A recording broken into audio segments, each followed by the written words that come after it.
Welcome back to the guide, Exile. After you have exited the pyramid apex from Act 2, you will be in the ruined city of SARN. This zone has a single layout in which you must travel up left in a linear fashion. On your way up, save Clarissa from the Ebony Legion and speak with her after, otherwise she will not appear in town. Make your way down the first set of stairs and keep to the left to enter the Act 3 town, the SARN encampment. Once in the SARN encampment, simply walk up to the top of the wall and enter the slums to the right. In the slums, you will want to make your way forward until you find the grates to the sewers marked by the gray outlined green dot on the guide map. You will then want to take the stairs down into the valley of this zone. You want to stay down in this valley, moving past the broken structures until you get to a stair set at the end of it. The majority of the time you will be moving down and then up to the right in this valley. Follow the wooden plank path going above the trees, bringing you back down to the entrance of the crematorium. Enter the crematorium and tag the waypoint within. Then move down into the zone. In general, you will have a higher chance of success moving to the left of the zone. There is a trial of ascendancy in this zone, and you may complete it at this time if you come across it, and it is your first character of the league. For the main path, you will want to look for a room with a wide staircase going up right, where you will encounter PIETY. You must bring her down to 50% and kill all of her guards to complete the fight. Click on Tolman and grab the bracelet, and then return to town. Speak with Clarissa to get the keys to the sewers, and return to the slums via the entrance at the top right of the SARN encampment. In the slums, return to the grate to the sewers, open it, and enter it. In the sewers, move up and to the right. You will quickly find a stash. Open it and take the containing bust, beginning the Victario Secrets quest that rewards a skill point. There will be 2 more of these stashes within the zone that you must find. Continue moving right, past the blockage, and tag the waypoint. Right after the waypoint, you should find another stash, open it, and take the contained bust. Finally, move up and find the final stash, getting the final bust, and then move up and right to enter the marketplace. This zone has a few layouts, but for the most part, you will move up and right from the entrance. You will pass through an archway onto a red floored hall, passing many animated statues. Tag the waypoint at the end of this hall and keep moving up to enter the battlefront. The battlefront layout is fairly static. First, we are going to be going up and to the left to tag the waypoint up the stairs in this zone. Move down left to gather the ribbon spool guarded by Captain Orlanus. Once he is dead, claim the ribbon spool and keep moving up and to the left, down the stairs, past the scattered barriers to enter the docks. The docks have many varied layouts, with many dead ends and blockages. You will generally move all the way to the left in most of these layouts, looking for the thematic sulfite at the bottom set of the stairs on a wing of the docks. There is a waypoint in this zone, but you do not need to get it. Once you have the thematic sulfite, portal back to town. You may turn in the current quests and claim your rewards. Take the waypoint back to the battlefront and move up left to the entrance of the SOLARIS temple. The first level of the SOLARIS temple is very linear. Simply follow the red carpet all the way to the entrance for SOLARIS temple level 2. The waypoint in this zone is on this path, so you may tag it once you come across it, but it is not required. The second level of the SOLARIS temple is linear like the first, but has a few more misleading dead ends and rooms. Still, make use of the red carpet and follow it to the end of the zone. Gather the waypoint and speak with Lady Diala. Claim your rewards and take the waypoint to the sewers. Move up to the blockage and clear it with the infernal tack, claimed from Lady Diala. From here, move up to enter the Ebony Barracks. Within the Ebony Barracks, move up and tag the waypoint. From here, simply continue up until you reach a staircase with a red carpet at the top. Here you must kill General Gravicius. He makes use of a firestorm and molten shell. Be careful of the burning ground and explosive fire damage from the molten shell if you are within melee range.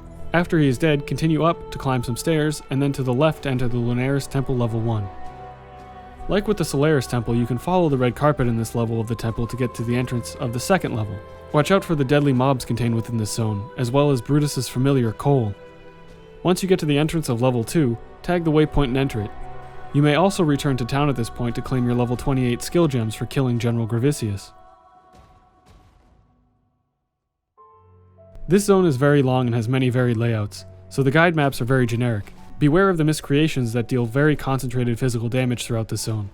You will want to look out for narrow stairs going up in the first half of the zone. You will climb a total of 3 narrow sets of stairs until you reach a larger platform with numerous carts on it. There will be 3 carts at the top of the set of stairs, 1 cart on one side and 2 on the other. You will want to go in the direction of the single cart, follow this linear path all the way through the cages until you reach the ascending set of stairs to an orange portal.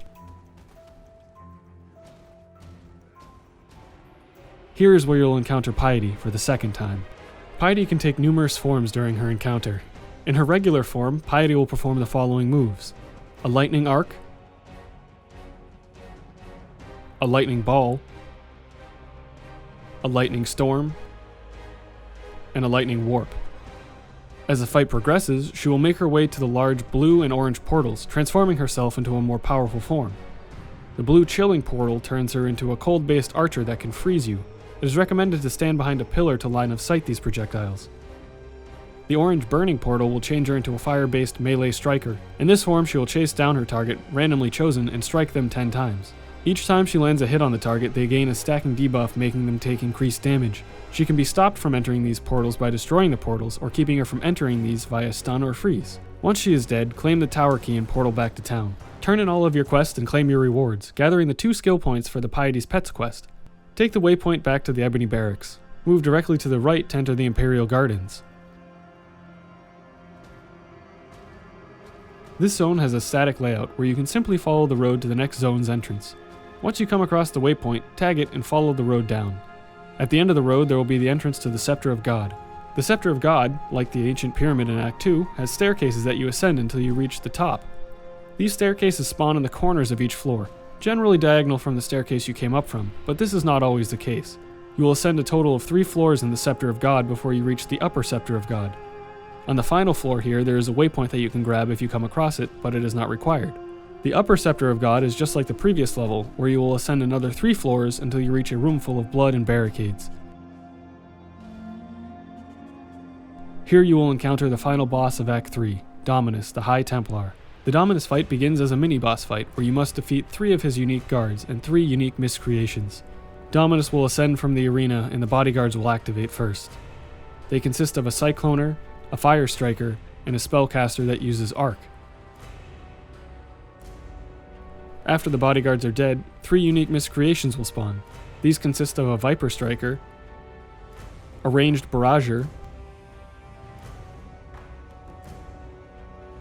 and a Flicker Striking Reaver.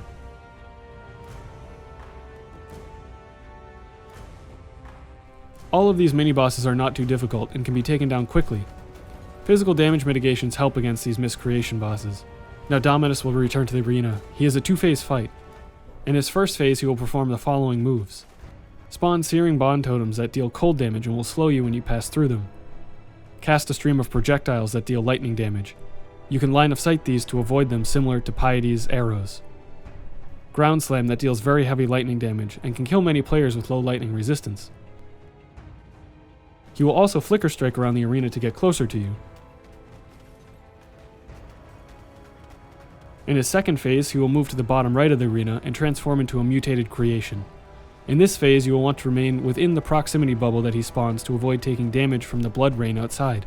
Dominus will only attack with a basic melee attack and apply stacks of corrupting blood that can be removed via a staunching flask, or portaling to town if you run out of flask charges. After you defeat Dominus, you have completed Act 3.